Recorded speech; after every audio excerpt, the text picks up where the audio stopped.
வணக்கம். முதலமைச்சர் மு.க.ஸ்டாலின் அவர்களது பயணம் திடீர் ரத்து. அமைச்சர் வீட்டிற்கு செல்லும் பயணத்தை கடைசி நேரத்தில் ரத்து செய்த முதலமைச்சர் ஸ்டாலின். சாக்கான அமைச்சர் ரகுபதி.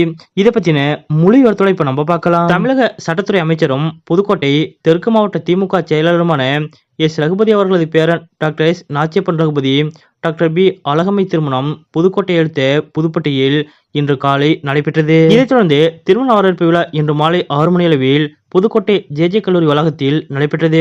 இந்த நிகழ்வில் தமிழக முதலமைச்சரும் திமுக தலைவருமான மு.க.ஸ்டாலின் அவர்கள் பங்கேற்க இருந்தார். இதற்காக முதலமைச்சர் மு.க.ஸ்டாலின் அவர்கள் இன்று மாலை 4:30 மணிக்கு சென்னையில் உள்ள அவரது இல்லத்திலிருந்து புறப்பட்டு 4:50 மணிக்கு சென்னை விமான நிலையம் வந்து அங்கிருந்து 5 மணிக்கு தனி விமானத்தில் திருச்சிக்கு கிளம்பியிருந்தார். அதனைத் தொடர்ந்து திருச்சியிலிருந்து 6 மணிக்கு காரில் புறப்பட்டு 6:45 மணிக்கு புதுக்கோட்டை சென்று ரகுபதி அவர்களது இல்ல திருமண விழாவில் பங்கேற்றுவிட்டு பின்பு இன்று இரவு 1:15 மணி அளவில் அங்கிருந்து புறப்பட்டு திருச்சி வந்து மீண்டும் சென்னை திரும்ப திட்டமிட்டிருந்தார் முதலமைச்சர் ஸ்டாலின். அந்த வகையில் முதலமைச்சர் மு.க.ஸ்டாலின் அவர்களது வருகையொட்டி புதுக்கோட்டை மற்றும் திருச்சியில் பலத்த பாதுகாப்பு ஏற்பாடுகள் செய்யப்பட்டிருந்தன. இந்த சூழலில்தான் திடீரென தமிழக முதலமைச்சர் மு.க.ஸ்டாலின் அவர்களது பயணம் ரத்து செய்யப்பட்டுள்ளது. அதாவது பொதுவாகவே முதலமைச்சர் மு.க.ஸ்டாலின் அவர்கள் தன்னை மதித்தளிக்கும் சுப நிகழ்ச்சிகளுக்கு முடிந்தவரை நேரில் சென்று சிறப்பிப்பது வழக்கம். அந்த வகையில் அமைச்சர் ரகுபதி அவர்களது இல்ல திருமண விழாவில் பங்கேற்பதாக உறுதியளித்த முதலமைச்சர் மு.க.ஸ்டாலின் அவர்கள் கடைசி நேரத்தில் இந்த பயணத்தை ரத்து செய்திருப்பது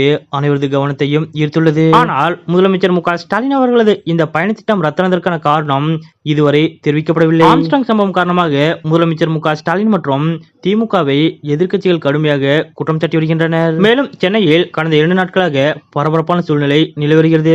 இப்படிப்பட்ட நிலையில் முதலமைச்சர் மு.க.ஸ்டாலின் அவர்கள் புதுக்கோட்டை சென்று திருமண வரவேற்பு நிகழ்ச்சியில் கலந்து கொண்டால் அது சரியாக இருக்காது என்று எண்ணி இந்த பயணத்தை முதலமைச்சர் மு.க.ஸ்டாலின் அவர்கள் ரத்து செய்தார் என்ற கேள்வியும் எழுந்துள்ளது. அல்லது சமீப காலமாகவே முதலமைச்சர் மு.க.ஸ்டாலின் அவர்களுக்கு அடிக்கடி உடல்நல கோளாறு ஏற்பட்டு வருகிறது. இதனால் திடீர் உடல்நல பிரச்சனை காரணமாக கடைசி நேரத்தில் முதலமைச்சர் மு.க.ஸ்டாலின் அவர்கள் இந்த பயணத்தை ரத்து செய்திருப்பாரா என்ற சந்தேகமும் எழுந்துள்ளது. இதற்கிடையே அமைச்சர் ரகுபதி அவர்களை முதலமைச்சர் மு.க.ஸ்டாலின் அவர்களை தொடர்பு கொண்டு இன்றைய தினம் திருமண வரவேற்பு விழாவில் தன்னால் கலந்து கொள்ள முடியவில்லை என்றும் அதற்கான சூழ்நிலையையும் விலக்கியுள்ளதாக கூறப்படுகிறது. மொத்தத்தில் முதலமைச்சர் மு.க.ஸ்டாலின் அவர்களது புதுக்கோட்டை பயணம் திடீரென கடைசி நேரத்தில் ரத்து செய்யப்பட்டிருப்பது அனைவரது கவனத்தையும் ஈர்த்துள்ளது. அமைச்சர் ரகுபதி அவர்களது இல்ல திருமண விழாவில் கலந்து கொள்ள புதுக்கோட்டை செல்ல திட்டமிட்டிருந்த முதலமைச்சர் மு.க.ஸ்டாலின் அவர்கள் கடைசி நேரத்தில் தன்னுடைய பயண திட்டத்தை ரத்து செய்துள்ள இந்த நிகழ்வு பற்றிய உங்களுடைய கருத்துக்கள் என்ன அப்படிங்கறத மறக்காம கமெண்ட்ல குறிப்பிடுங்க.